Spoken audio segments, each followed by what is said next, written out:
Hello everyone, welcome back to the video.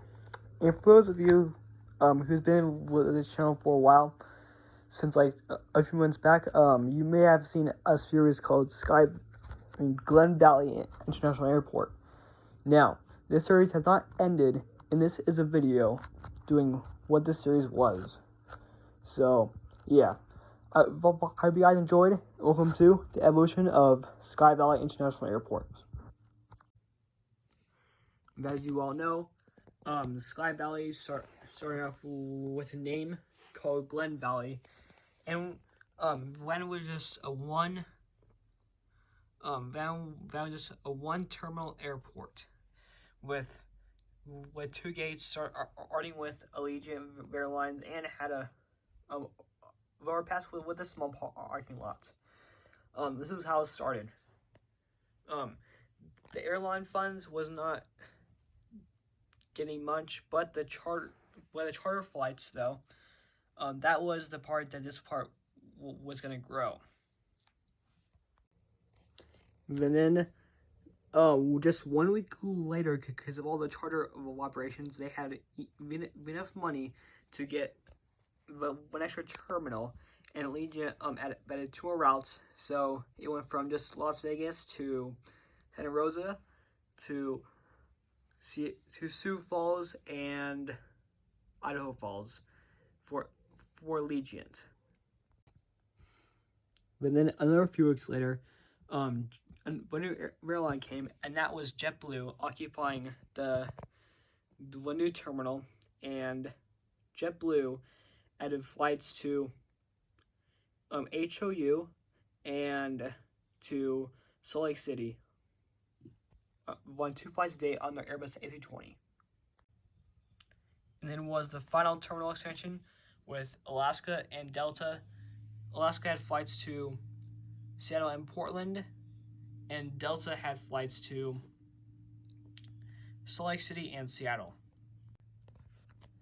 But however, the Delta Jet service was starting to shrink. It went from 20 flights a day down to 10. So it shrunk pretty dramatically, actually. A little bit later, sometime in November, Alaska upgraded the presence here, occupying 2 gates and having 1 more plane to do the routes. So this was a pretty good change, but then another big change will happen soon, and then that was my last video of Glen Valley. When all 5 of these airlines were here.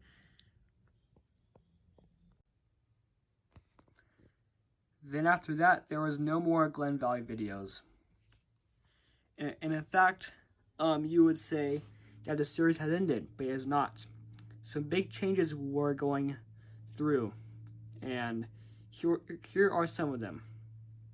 So the airlines were having a bit of a trouble because the space of the terminal is pretty limited. So a new CEO got taken control of this airport, and then he made this airport basically change a lot of stuff. First, he changed the name to Sky Valley International Airport, and with that, it made a brand new airport. And welcome, guys, to the brand new Sky Valley International Airport, with a brand new runway, a brand new layout, a new state-of-the-art terminal, a bigger parking lot, and 7 gates. Now this was pretty exciting for the airport. Lots of stuff did well, and more airlines went in. So let's get into it. What airlines decided to take opportunity for this airport? First off, before we mention the airlines, the new airlines, I'd like to tell you what airlines would disconnect. So JetBlue was really struggling, and they just moved their services to Los Angeles International Airport instead of here because they were really struggling here. This was a smart move by JetBlue, and Allegiant was soon to come because more airlines would join and kick it out of its place that it is right now. Not too long afterwards, Delta Airlines joined with their 737-800 doing more flights. And the United Airlines joined with their 737-800 with flights to Houston, Denver, and Chicago O'Hare. And even some routes today to Washington Dulles.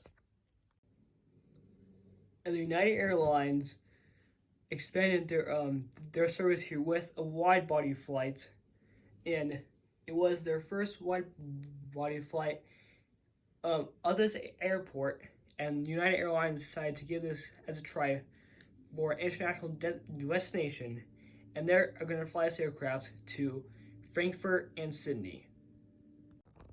With that came a reconfiguration of the airport. United would be here, and Delta would be here, and Alaska would be there. And then not too long after the United Airlines came, the 777, there came the first international airline, and that was Fiji Airways. And this does 4 flights a day to Nadi. And then UPS came using their 747-8F and doing flights to Anchorage, SDF Louisville, and Honolulu. And the final airline to join so far is American Airlines with their American Boeing 757-200 with flights to Miami, Dallas-Fort Worth, Charlotte, and Kailua Kona. And that brings us to what Sky Valley International Airport is today. Now, here are the reasons it was built in the first place. So, in the first place, it was built as a charter airline, and as more airlines came,